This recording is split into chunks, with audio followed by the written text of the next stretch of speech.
back to my channel. So today we are in Bristol at the blood centre where we're going to be seeing the process of blood donation. So we're just going to see the process of processing of blood, basically. Yeah, exactly. So when you donate your blood, it's all being sent here and they do all the magic with it. But I've got with me here Sharon, who is a sickle cell warrior. So beautiful Sharon is here with me. So we just wanted to have a quick chat about our experiences living with sickle cell. We're definitely going to follow up on this conversation.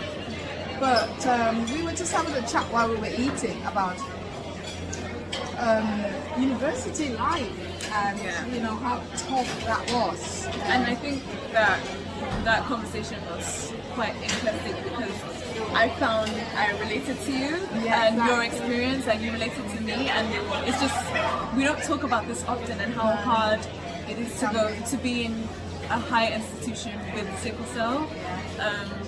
You know, you're left with your own challenges to deal with it. Exactly. Then you have all these deadlines. Exactly. If you fall sick, you sometimes have to refer, and you know, mitigating circumstances throughout uni, and that can sometimes cause complications. I mean, for me, I had to.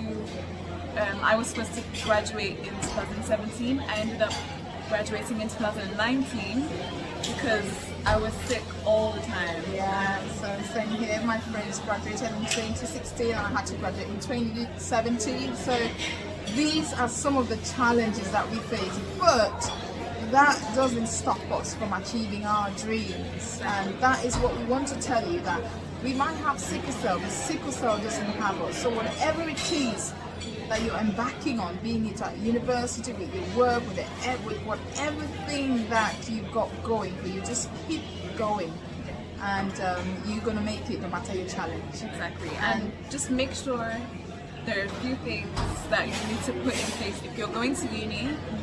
Make sure that you're telling your lecturers, let your lecturers know this is your condition. Exactly. Or anyone that needs to know should know. Yeah. And keep in contact with them as much as possible. Any questions you have, just email your lecturers, because the more they're informed, the better your chances at graduating and getting good results. Yeah. And also try your best to make friends, you know, that can take notes for you, that would let you know what's going on in uni, if you're sick, you know, things like that can always help. And it's very important. I had the same experience. All my lecturers knew about my situation, so whenever I was sick, I always informed them. You don't have to be explaining yourself over and over again.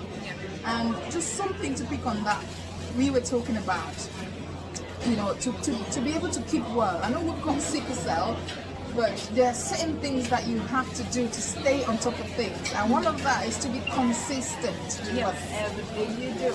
Yes. Water is the number one thing that number one, and that goes staying hydrated.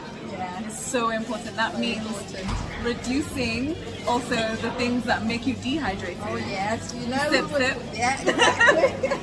A little bit of alcohol. Yeah. The coffee. I know coffee is a huge thing for. It's a big one for some people. Yeah. Because you have to keep awake. Exactly. You know. Those late night deadlines. Still, that coffee you have to take it in moderation. Take it easy on that. Because those things can dehydrate you and cause more sickling. Yeah. The alcohol, I mean, partying, going out with friends, keeping up with the Joneses, whatever you call it. Yeah. You know, these things sometimes need to be avoided. We're just talking about some of our friends that are warriors, that like to keep up with themselves and their friends. There's nothing wrong in doing that, but know your limits. Know your limit. Yeah, I mean, there's nothing wrong in having a glass or two, but be mindful that, you know, when everyone's gone home, you're going to be the one suffering with the pain and all the, you know, problems that come with sickle cell. And all anyone's going to tell you is sorry. Yeah, exactly. No one's going to hold the pain. No one's going to hold the pain for you, and if you end up in hospital, you'll be all by yourself. So watch out if you're having that coffee or alcohol. Yeah. But always stay hydrated. Drink in the morning. Drink in the afternoon. Drink as much as you can. Just like keep note of how much you're drinking as well. I think that also helps. And nutrition. Nutrition. Keeping up with like healthy food. It just really helps. And before we round up, I just wanted to, get Sharon to talk about something exciting that she's doing. I mean, she's writing an animation book for sickle cell. So I have a comic book that is dedicated to children with sickle cell.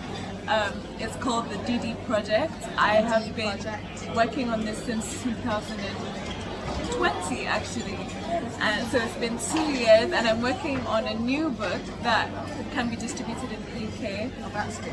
My comic book was distributed throughout Nigeria, in schools, to it's other quite popular in organizations. Nigeria.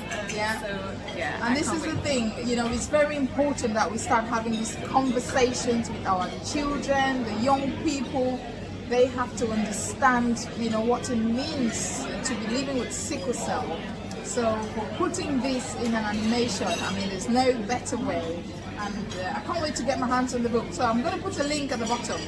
And final thing, we're here at Bristol for the RO conference. RO is a special blood only found in black people of color. And RO blood is needed to treat people with sickle cell disease. So we are encouraging all our black brothers and sisters to come out and donate blood. So we're going to be seeing the process, what happens behind the scenes today. So we'll be showing you some of that. Are we excited? I'm very excited. Yeah, very excited. So we'll see you on the other side. Bye.